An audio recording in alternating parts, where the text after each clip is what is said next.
माझ्या आजोबांनी कष्ट करून विकत घेतलेली कसलेली माझ्याच आज्याची शेती माझ्या बापाच्या नावावर करावी म्हणून मी तलाठी सज्जात गेलो. तलाठ्याने सांगितलं काम करू, पण देणार किती? मला वाटलं शेती आमची, बाप माझा, आजा माझा, मग याला पैसे का द्यायचे? तलाठ्याची तक्रार करावी म्हणून मी पोलीस स्टेशनला गेलो. तर पोलीस म्हणाले आम्ही तपास करू, गुन्हा दाखल करू, पण आमच्या चहा पाणीचं काय? मला पुन्हा राग आला.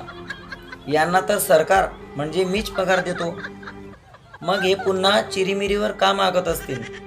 म्हटलं आमदारांच्या कानावर टाकू. मग आमदार साहेब म्हणाले त्याची गडचिरोलीला बदली करू, त्याला निलंबित करू,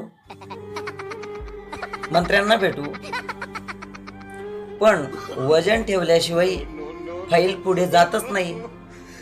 मला फार वाईट वाटलं.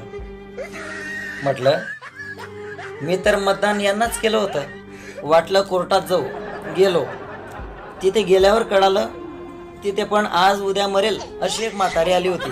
तिच्यावर तरुणपणी अत्याचार झाला होता. त्या मॅटरची तारीख होती. अजून निकाल लागला नव्हता. शिवाय निकाल लागेल अशी खात्री नव्हती. म्हटलं हे एखाद्या पत्रकार लेखकाला सांगावं, मन हलकं करावं. या प्रश्नांना ते आवाज देतील. तिकडे गेलो तर सगळेच म्हणाले पेन आमच्या हातात असला तरी त्यातली शाई आम्ही विकली आहे. आम्ही तसं लिहू शकत नाही. आमचे हात आणि पेन बांधलेले आहेत. शिवाय बातमी पाठवायला 4 पैसे द्यावेच लागतात. मला याचा प्रचंड राग आला होता. म्हणून एका साधूबाबाकडे गेलो. वाटलं थोडा आत्माला शांती मिळेल. तेवढ्यात मठावरचे सेवेकरी म्हणाले उद्या या. सध्या बाबा महाराज, PI साहेब, आमदार साहेब, तहसीलदार, पंचायत समिती विस्तार अधिकारी, लेखक, पत्रकार साहेब यांच्यासोबत बाबा महाराज बिझी आहेत. नंतर त्यांच्यासोबत जेवायला बसणार आहेत. आज तुम्हाला ते टाईम देणार नाही. माझा सगळ्यांवरचा विश्वास उडाला होता. म्हटलं जनतेच्या दरबारात जाऊ. मग लोकांसमोर गेलो. लोकांना हे सांगितलं. लोक म्हटली हल्ली हा काही पण बरडतोय. नंतर मला कळालं लोक गुलाम झाले आहेत, लाचार झाले आहेत.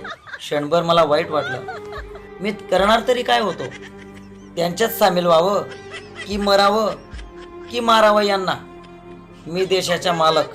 माझ्या बोलण्याचा कोणाला राग येऊ देऊ नका. आणि मी काही चुकीचं बोललो असेल तर मला माफ करावं. कारण कटू आहे, सत्य आहे आणि सध्याची हीच परिस्थिती आहे. जय महाराष्ट्र आणि करत राहा कष्ट.